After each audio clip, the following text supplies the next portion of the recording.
Sábado Verde, radio y podcast, en la radio pública de la ciudad de Buenos Aires. Y siguiendo con este tema de cómo piensan los animales, en qué nos parecemos, no nos parecemos, vamos a tratar de decodificar cómo piensan para poder entender justamente el comportamiento animal a la luz de los problemas ecológicos que la evolución presenta a las especies hoy en día en las circunstancias naturales. Para eso tenemos un invitado que es Alex Castelnick, profesor de Ecología del Comportamiento en la Universidad de Oxford del Reino Unido. ¿Qué tal, Alex? Buen día. Hola, buen día, ¿cómo les va? Muy bien, Alex, muy intrigados con este tema, ¿no? De cómo piensan los animales y si nos parecemos, que es un poco la propuesta que planteamos hoy en el programa. Y seguramente vos nos vas a poder decir mucho más acerca de esto, pues sos un gran investigador acerca de la conducta animal, ¿no? Bueno, un investigador, no sé si gran, pero sí, es mi tema, Sí. En el que he trabajado hace muchos años. Me da la sensación de que tenemos que empezar por reformular la pregunta y en vez de preguntarnos si nos parecemos, hay que empezar por entender que nosotros también somos animales. Muy bien, somos exacto. Una especie, sí. Somos una especie de animal que tiene características únicas, muy, muy peculiares, pero en el concierto de la variedad que existe dentro del mundo biológico. En algún sentido, todas las especies animales son únicas. Nosotros uno no puede entender el elefante estudiando la mosca. Puede entender algunas cosas, algunos principios, pero... Y lo mismo pasa con el ser humano. El ser humano es un animal más, su historia evolutiva es la misma que la de las otras especies, pero tiene características muy, muy especiales y eso es lo que, permite que nosotros estemos ahora teniendo esta conversación tan abstracta que es única de nuestra especie, ¿no? Alex, hay mucho prejuicio, ¿no?, acerca de, por ejemplo, la inteligencia. Siempre se ha dicho, uno se cansa de escuchar, el hombre es el animal más inteligente de todas las especies. ¿Podríamos empezar a cuestionar esto? Lo que podemos hacer es enmarcarlo en el hecho de que es muy difícil definir a qué llamamos inteligencia y en qué medida podemos comparar grados de inteligencia. Porque, por ejemplo, hay ciertas cosas que otras especies animales pueden hacer que las hacen mejor que nosotros. Y en muchas otras cosas nosotros somos mejores que todas las demás especies. Por lo tanto, tenemos que definir a qué llamamos inteligencia. La capacidad, por ejemplo, para encontrar el sitio de partida que tiene una paloma, digamos una paloma mensajera, para focalizarlo, es mucho mayor que la que tiene un ser humano. Total.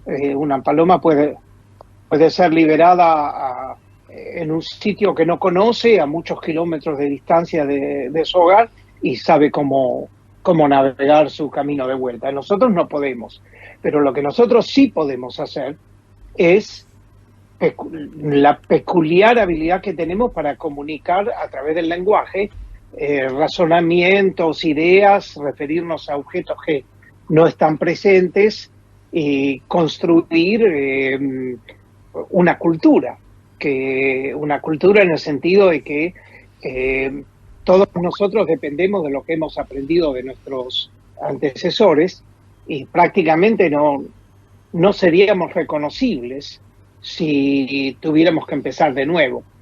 Y en otras especies ese factor existe, las tradiciones existen en el mundo animal, culturas existen, pero son muchísimo más simples que las que conocemos en el ser humano.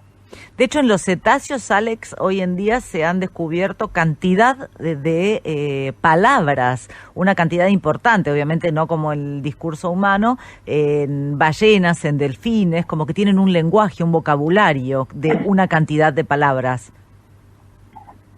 Sí, hay muchas especies que tienen vocabulario, que tienen ciertas formas de lenguaje, pero carecen de lo que uno llamaría la estructura semántica del lenguaje humano, es decir, la Perfecto. capacidad de tener referencias a objetos que no están, objetos teóricos en muchos casos construidos, y tener una sintaxis que permite generar grados muy, muy grandes de complejidad en el discurso. Eso no tenemos evidencia de que otras especies se acerquen siquiera a eso. Pueden comunicar muchas cosas, pero no tienen la flexibilidad lingüística que tiene nuestra especie. Y es un gran misterio el por qué la hemos adquirido, esa flexibilidad.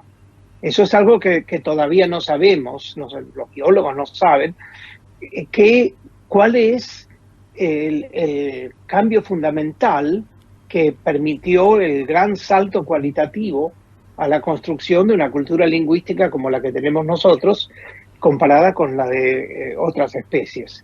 Eso es objeto de mucha investigación, pero no es algo que esté aclarado aún.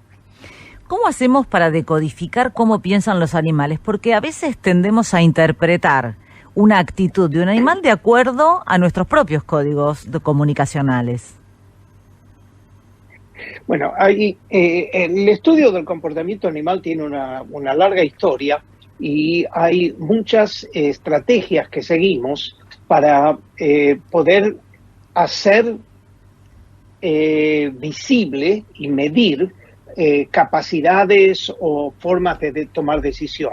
A ver, para darte un ejemplo, en un experimento de hace unos años nos preguntábamos cómo decide una especie de pájaro, el estornino estábamos trabajando, Sí. cómo decide cuándo va de un sitio a otro caminando o volando, porque tiene la opción de elegir esas dos formas de comunicación. Entonces hicimos un experimento en ese caso que consistía en ofrecerle comida al cabo de un tiempo fijo de vuelo y darle la alternativa de obtenerla caminando, pero íbamos ajustando el costo de caminar y de volar hasta que encontrábamos el punto en el que el animal era indiferente.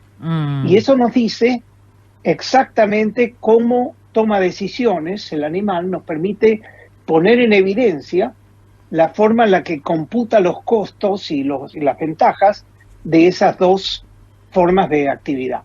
Eso es un ejemplo nada más que se me ocurre ahora al pasar, pero hay cientos y cientos, yo diría miles de protocolos de investigación por los cuales se pone en evidencia cómo hacen los animales para tomar decisiones, o cuánto recuerdan, qué capacidad tienen para acumular información y utilizarla a tiempo más tarde. Alex, muy buenos días, Cari Buono te saluda, un placer escucharte. Y quería preguntarte, ¿qué pensás de la relación que uno entabla con cualquier animal, ya sea doméstico o salvaje, la relación entre el humano y el animal? ¿No estimula una comunicación con respecto a que ellos se dan a entender de determinada manera por el simple hecho de estar relacionados con el humano? Bueno, tu pregunta toca como mínimo dos puntos muy importantes. Uno es a qué llamamos comunicación y otro es qué es lo que sentimos nosotros cuando estamos en la presencia de otro organismo vivo y capaz de tener sentimientos, de tener impresiones. Uh-huh. Vamos a separar las dos cosas. Comunicación en general es, técnicamente, nos referimos a comunicación cuando hablamos de la capacidad de modificar el comportamiento de otros, no por la fuerza, no a través de los músculos, sino a través de los órganos de los sentidos del otro. Yo digo algo que hace que mi interlocutor haga algo diferente, se comporte distinto como consecuencia de lo que yo le he transmitido. Eso es un sistema en el que hay, digamos, un emisor y un receptor, y hay una comunicación porque ambos participan de un sistema que evolucionó para engancharse mutuamente, digamos. Uh-huh. Eso no ocurre cuando hablamos con otra especie. Cuando hablamos con otra especie en general, o no ocurre en la misma magnitud. Cuando hablamos con otra especie, nosotros podemos leer ciertos signos que anticipan algo que nos interesa. Por ejemplo, si vemos que un animal que expone los dientes, podemos pensar que estamos en peligro y saber cómo reaccionar al respecto. Ajá. Pero eso no necesariamente es comunicación. Puede serlo, pero simplemente es que nosotros leemos información que no está necesariamente desarrollada como para transmitirnos a nosotros información que nos interese.